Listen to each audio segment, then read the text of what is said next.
All right. So here I am doing the next series of my Make Sense of Substack lives. Um, I plan on doing this every week. And, just like most of you, I'm fascinated with Substack.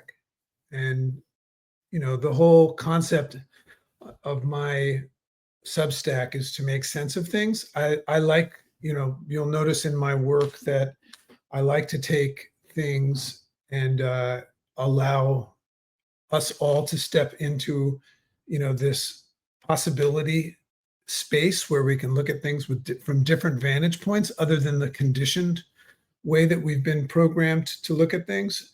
And I just feel that we can really help, make sense of things there. So one of those things is this fascinating platform called Substack. And I don't know. I would assume there's some experts out there. I'm fairly new to it and I'm in like a growth phase of it and I'm enjoying myself, but I'm just noticing some things that writers might not typically acknowledge and see in a Substack.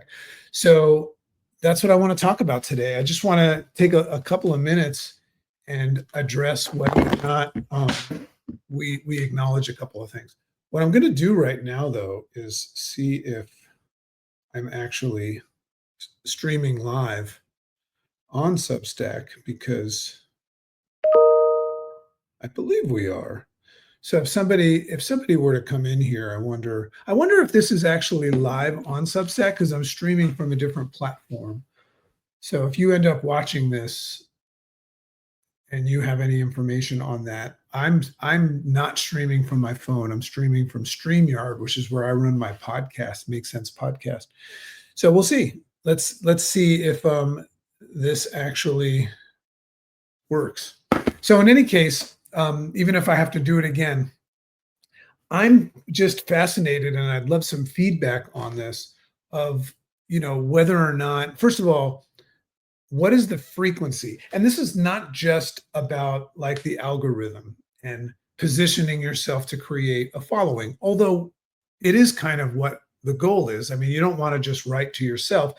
There's value in that, but I think everybody appears to be trying to develop a following so that you can take your creative genius and share it and hopefully help people enrich their lives through it. I mean, that's obviously the thing. So there's this whole interesting thing going on in Substack where, it's like people are subscribing to one another and they're subscribing back. But in reality, this is fascinating.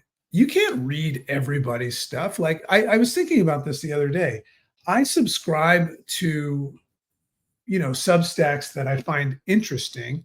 And what I think interesting about the ones that I subscribe to is that in some way, shape, or form, they make me go, they're interesting. I like different takes. But in reality, I can't continue to read every single one of them every day. I mean, I read a book every week and I do a lot of consuming.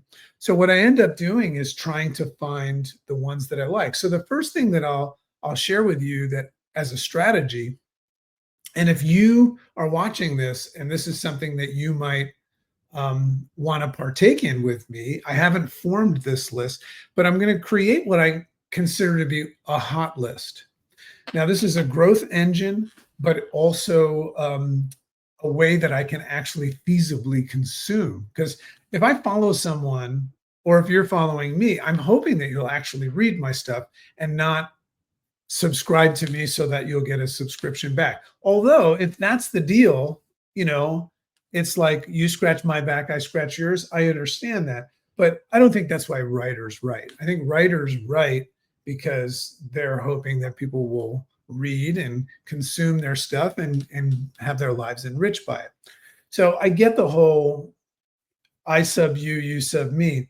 But what about a strategy where you could kill two birds with one stone, where you create a hot list of, say, 15 Substack accounts and you limit it to 15, whether you have many more Substack subscriptions or not. you keep a hot list of 15 Substacks that you commit to looking at and consuming in a week's time, or even in 2 weeks' time, right? So that means you're going to go on said day. So you have to be wise about the ones you pick because they're going to have to be interesting to you. You're going to go on said day and you're going to process and look at those Substacks. So the next, wait a second, did I forget making sense of? Oh, it is live. Okay. I was just wondering if I had to do something else to go live. So you've got this list of 15, your hot list, right?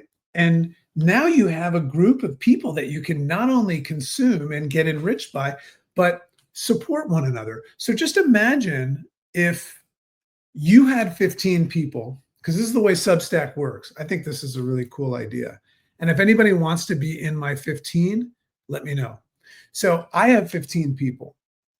But if each one of those 15 people has me as one of their 15, but they have 14 others or some cross-pollination, what you're looking at is 15 times 15, right? So I'm not really good at math. So let me just pull out my cheat.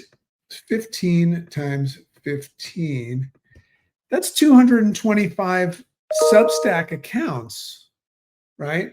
And who knows how far this could go in like a pay it forward way. But if we all were to do that, that's 225 accounts, not consuming all one another, but in each other's algorithm. Isn't that fascinating? So that's a win-win. So not only are you, maybe reading, consuming, and restacking somebody's Substack authentically because you like it, but you're exposing them to all of your followers for one thing. So that's a huge part, and vice versa. So that's a strategy. It's not really what I came here to talk about today, but that's a strategy that I'm going to use. So I'm looking to actively formulate my 15. So if anybody wants to be in my 15 and you think that, you've read my stuff and I'm posting almost every day, you read my stuff and you think that we're in alignment and we would like to consume one another. That sounds weird, but let me know. And we can start playing this game. I believe that you'll have thousands of followers as a result of that. And then once you have a following like that, monetizing your account so that you could actually earn an income writing, which I think everybody would be delighted to do, becomes a reality. So the last thing I wanted to share is this idea of whether or not we should use short form or long form content. Because another piece of this is like I follow some people and every now and then they write like a long form piece of content. And if it's really, really good, that's great. But, let's face it, we don't all have time in our busy days. So there's a lot of BS going on, like people reading like little pieces. I kind of want to be in a reality where I can really, really take the time. So if I have the hot list, I can do that. But the real question I've been asking is if you're posting on a regular basis, like I post about every day, and I'm starting to incorporate video into my posts, which gets emailed out. Because when you do a video like this, by the way, it ends up in your draft, right? It doesn't email out to everybody because you have an opportunity to edit it. And it also makes cool little bits of real content that you can repurpose and use on your Instagram and promote your Substack as well. I don't know if you knew that. That's what I kind of want this to be once a week, is where I just find things out and I pay them forward and share it with you. But I post about every day. So the idea is that if I have my email list, because when you post something, not in notes, you can share it in notes, but when you post something, it goes out to your following. So if you have a couple thousand people getting this email, the question is how many of them will open it, but how many of them will actually read it? And you'll probably know by the amount of likes and comments that you get. So Substack seems to have a very good open rate, but not necessarily reflecting an engagement.